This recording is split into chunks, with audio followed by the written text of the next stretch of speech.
Hola, volvemos con otro videito más. Ahora vamos a trabajar el módulo 2, que es de documentación comercial. Es decir, todos los documentos que vamos a utilizar durante nuestro ejercicio de ventas en la empresa. Antes de esto tenemos que tener claro dos definiciones.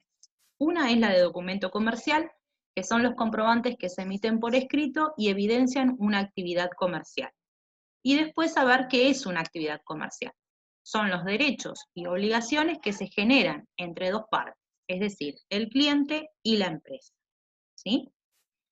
¿A qué nos referimos con esos derechos y obligaciones? Bueno, una vez que ya el vendedor hizo toda su exposición de los atributos del producto con sus técnicas de venta, que ya deben haber conversado con Elena y Joselo, nos convenció, nos creó la necesidad de ese producto, entonces lo que vamos a hacer es comprarlo, ¿sí? Lo compramos y en ese momento que lo pagamos, nosotros tenemos el derecho de exigir que nos den el producto y la obligación de pagar. Por el lado de la empresa tiene el derecho de cobrarlo y la obligación de entregarlo una vez que lo pagamos. Si ese producto, una vez que lo llevamos a casa, presenta algún tipo de desperfecto, nosotros tenemos el derecho de exigir una respuesta por parte de la empresa y la empresa tiene la obligación de brindarla. Una vez allí, la empresa va a tener el derecho de exigir el comprobante de venta que se extendió en ese momento y nosotros vamos a tener la obligación de presentarlo. Espero que con ese ejemplo más o menos haya quedado claro qué son los derechos y obligaciones que se generan entre las dos partes, ¿sí? A eso se refiere con actividad comercial. Bueno, ahora vamos a pasar un poquito a cuáles son las exigencias por parte de DGI para las formalidades que deben cumplir estos documentos, los documentos comerciales. Entonces acá tenemos, a nuestra izquierda tenemos tres resoluciones. La 688 del año 92, la 873 del año 2005 y la 1313 del año 2013. ¿Tá? Acá se van a definir cuáles son los elementos constitutivos del diseño o formalidades de los documentos comerciales. Por acá tenemos una boleta de contado. Sobre el margen superior izquierdo, nosotros vamos a encontrar la denominación de la razón social o su nombre comercial y su domicilio fiscal.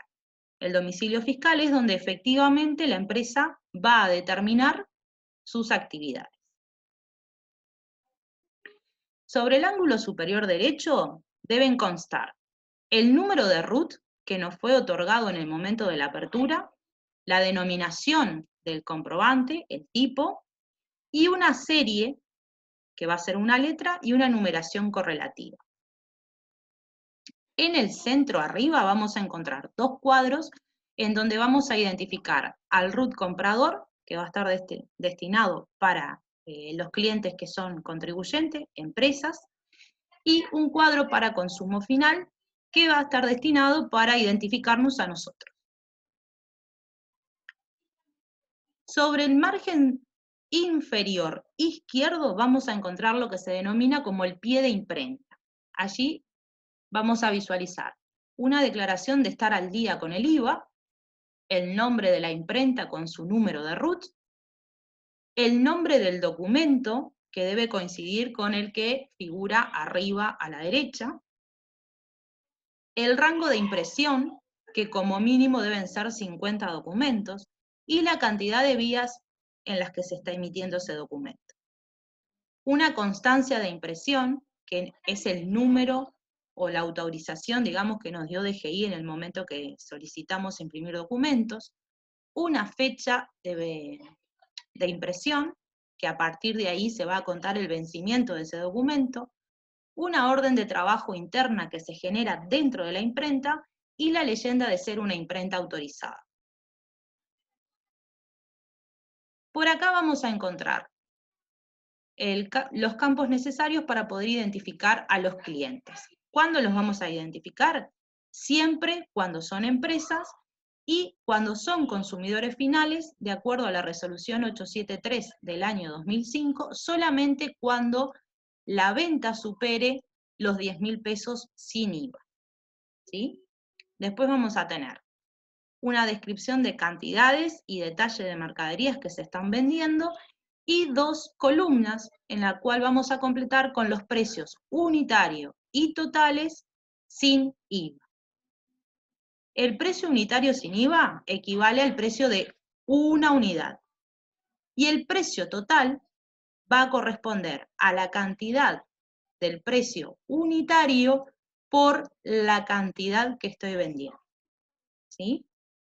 Por definición, el subtotal es la suma de todos los valores sin IVA que figuran en la columna de totales.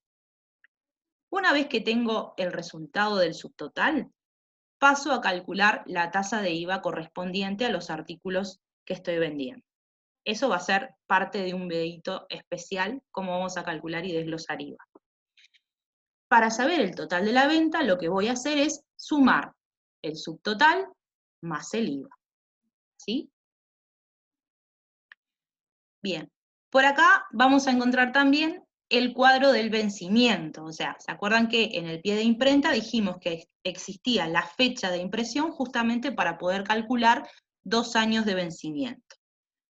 ¿Qué pasa si yo mandé a imprimir documentos y llegó el vencimiento y todavía me quedan documentos libres? Bueno, lamentablemente no los voy a poder utilizar porque ya están vencidos. Entonces voy a tener que solicitar impresión de nuevos documentos. ¿Sí? Bueno, a partir del año 2013, con la resolución 1313, fue necesario incluir en todos los documentos comerciales el código QR. Este código QR lo que hace, cuando yo lo escaneo, es darme una visualización de cuál es su situación tributaria ante los organismos de DGI y BPS. Después vamos a encontrar el destino de cada vía. Como mínimo dijimos que eran 2, un original que va para el cliente y una copia que queda en la empresa. ¿Sí?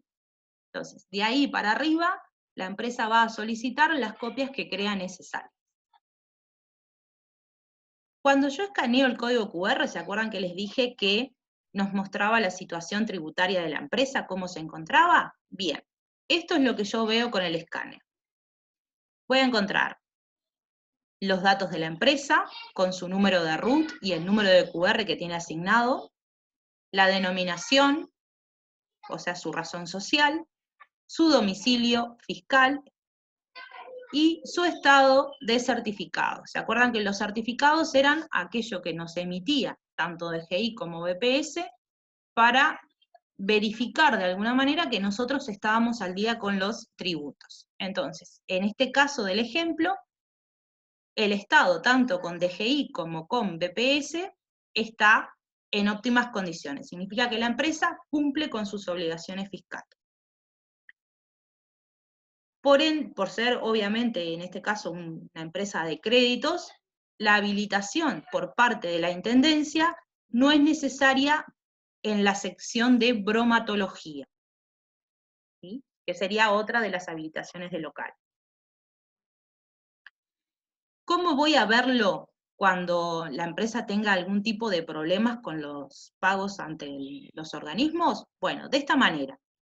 Este otro ejemplo me muestra que el estado de BPS aparece como no vigente. Eso significa que tiene algún tipo de retraso en sus pagos. ¿Sí?